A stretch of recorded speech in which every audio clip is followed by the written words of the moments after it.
କୃଷକ ପରିଚୟ ପତ୍ର ସମସ୍ତ ଚାଷୀ ଭାଇମାନେ ଆପଣମାନଙ୍କର ଏହିପରି ଡାଉନଲୋଡ୍ କରନ୍ତୁ। ଚାଷୀ ପଞ୍ଜୀକରଣ କାର୍ଡ଼ ଡାଉନଲୋଡ୍ ଆରମ୍ଭ ହୋଇଛି, ଯାହାର ଡିଟେଲ୍ସ ପ୍ରୋସେସ୍ ମୁଁ ଆପଣମାନଙ୍କୁ ଜଣାଇବି ଏହି ଭିଡ଼ିଓ ମାଧ୍ୟମରେ। ସେଥିପାଇଁ ଆପଣ ଭିଡ଼ିଓଟିକୁ ଶେଷ ପର୍ଯ୍ୟନ୍ତ ଦେଖନ୍ତୁ ବିନା ସ୍କିପ୍ରେ। ଯଦି ଏପର୍ଯ୍ୟନ୍ତ ଆପଣମାନେ ଚ୍ୟାନେଲକୁ ସବସ୍କ୍ରାଇବ୍ କରିନାହାନ୍ତି, ତାହେଲେ ଚ୍ୟାନେଲକୁ ସବସ୍କ୍ରାଇବ୍ କରିଦିଅନ୍ତୁ, ପାଖରେ ଥିବା ଘଣ୍ଟି ଚିହ୍ନକୁ ଦବାଇ ଦିଅନ୍ତୁ ଏବଂ ଭିଡ଼ିଓକୁ ଗୋଟେ ଲାଇକ୍ କରିଦିଅନ୍ତୁ। କାରଣ ସରକାରଙ୍କ ତରଫରୁ ନୂଆ ନୂଆ ଅପଡେଟ୍ ଏବଂ ନୂଆ ନୂଆ ଯୋଜନା ବିଷୟରେ ଆପଣମାନେ ଆଗ ଜାଣିବାକୁ ପାଇବେ। ଦେଖନ୍ତୁ, 2025 ମସିହାରେ ସାରା ଭାରତରେ କିଷାନ କାର୍ଡ଼ ଅର୍ଥାତ୍ କୃଷକ ପରିଚୟ ପତ୍ର ଡାଉନଲୋଡ୍ ଏବଂ ତିଆରି ପ୍ରକ୍ରିୟା ଜୋରସୋରରେ ଚାଲିଛି। ସରକାର ସମସ୍ତ ଚାଷୀ ଭାଇମାନଙ୍କ ପାଇଁ ଅନଲାଇନ୍ ପଞ୍ଜୀକରଣ ଏବଂ କାର୍ଡ଼ ଡାଉନଲୋଡ୍ ପ୍ରକ୍ରିୟାକୁ ସହଜ କରିଛନ୍ତି, ଯାହାଦ୍ୱାରା ସେମାନେ ଘରେ ବସି ନିଜର ସ୍ମାର୍ଟଫୋନ୍ କିମ୍ବା କମ୍ପ୍ୟୁଟରରୁ କିଷାନ କାର୍ଡ଼ ତିଆରି ଏବଂ ଡାଉନଲୋଡ୍ କରିପାରିବେ।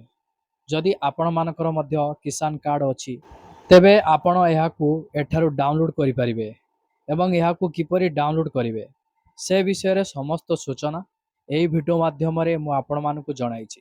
ତେଣୁ ଆପଣମାନେ ଭିଡ଼ିଓଟିକୁ ଆରମ୍ଭରୁ ଶେଷ ପର୍ଯ୍ୟନ୍ତ ଦେଖନ୍ତୁ, ଯାହାଫଳରେ ଆପଣ ଜାଣିପାରିବେ, ବୁଝିପାରିବେ। କିଷାନ କାର୍ଡ଼ କିମ୍ବା କୃଷକ ପରିଚୟ ପତ୍ର ହେଉଛି ସରକାରଙ୍କ ଦ୍ୱାରା ଚାଷୀମାନଙ୍କୁ ପ୍ରଦାନ କରାଯାଇଥିବା ଏକ ଡିଜିଟାଲ କାର୍ଡ଼। ଏଥିରେ ଚାଷୀଙ୍କ ବ୍ୟକ୍ତିଗତ ସୂଚନା, ଜମି ବିବରଣୀ, ବ୍ୟାଙ୍କ ଆକାଉଣ୍ଟ, ଫସଲ ଇତ୍ୟାଦିର ତଥ୍ୟ ଅନଲାଇନରେ ସଂରକ୍ଷଣ କରାଯାଏ। ଏହା ମାଧ୍ୟମରେ ଚାଷୀ ସମସ୍ତ ସରକାରୀ ଯୋଜନା, ସବସିଡି, ଫସଲ ବୀମା ଇତ୍ୟାଦିର ଲାଭ ପାଇବା ସହଜ ହୋଇଯାଏ। ଆସନ୍ତୁ ଜାଣିବା କିଷାନ କାର୍ଡ଼ ଡାଉନଲୋଡ୍ କରିବାର ପ୍ରକ୍ରିୟା କ'ଣ ରହିଛି।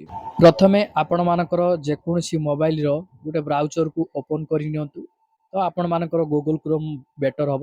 ତ ଗୁଗଲ୍ କ୍ରୋମ୍ଟିକୁ ଓପନ୍ କଲା ପରେ ଆପଣ ସର୍ଚ୍ଚ ବାର୍ରେ ଲେଖନ୍ତୁ odisha.agristack.gov.in। ଆପଣ ଲେଖି ସର୍ଚ୍ଚ କରନ୍ତୁ। ଏହିପରି ସମ୍ପର୍କିତ ୱେବସାଇଟ୍ କିମ୍ବା ଆପଣଙ୍କ ରାଜ୍ୟ ସରକାରଙ୍କର ପୋର୍ଟାଲ ଯାହା ବି ରହିଛି ସେହି ଅନୁସାରେ ଆପଣମାନେ ପରିଦର୍ଶନ କରନ୍ତୁ।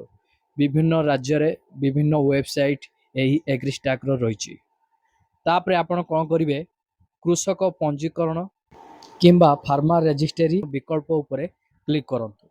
ଯେତେବେଳେ ଆପଣ କୃଷକ ପଞ୍ଜୀକରଣ ବିକଳ୍ପ ଉପରେ କ୍ଲିକ୍ କରିବେ, ତାପରେ ଆପଣମାନେ କ'ଣ କରିବେ ନା ଆଧାର ନମ୍ବର, ମୋବାଇଲ ନମ୍ବର, ଜିଲ୍ଲା, ବ୍ୟାଙ୍କ ଆକାଉଣ୍ଟ ନମ୍ବର, ଜମି ସମ୍ବନ୍ଧୀୟ ସୂଚନା ଭଳି ଆବଶ୍ୟକ ସୂଚନା ପୂରଣ କରନ୍ତୁ।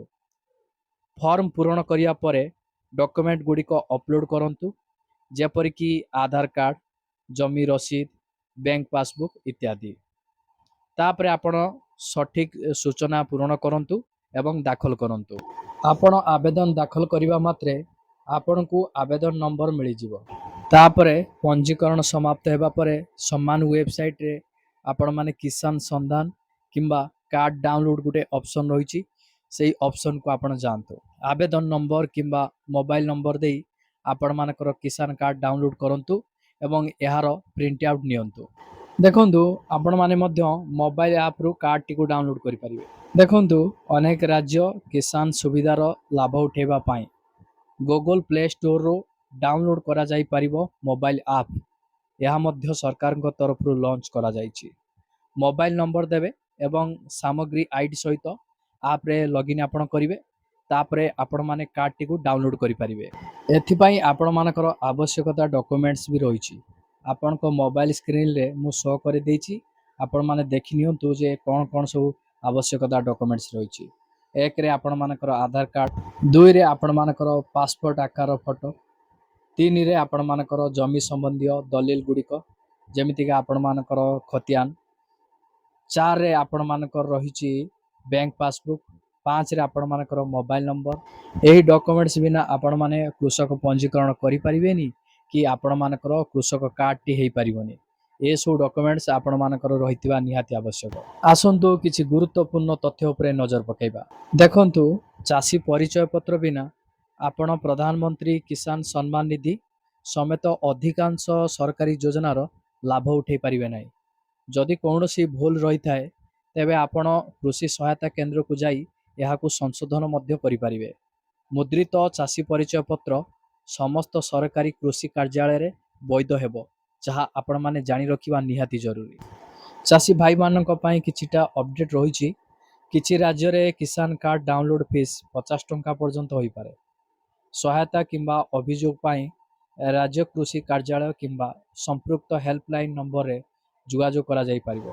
ସାମଗ୍ରିକ ଭାବରେ ସମସ୍ତ ଚାଷୀ ଭାଇମାନେ ଯଥାଶୀଘ୍ର ସେମାନଙ୍କର କୃଷକ ପରିଚୟ ପତ୍ର ଅନଲାଇନରେ କିମ୍ବା ମୋବାଇଲ ଆପ୍ ମାଧ୍ୟମରେ ପଞ୍ଜୀକରଣ କରି ସେମାନଙ୍କର ଡିଜିଟାଲ କିଷାନ କାର୍ଡ ଡାଉନଲୋଡ୍ କରନ୍ତୁ ଏବଂ ସରକାରୀ ଯୋଜନାର ସିଧାସଳଖ ଲାଭ ଉଠାନ୍ତୁ।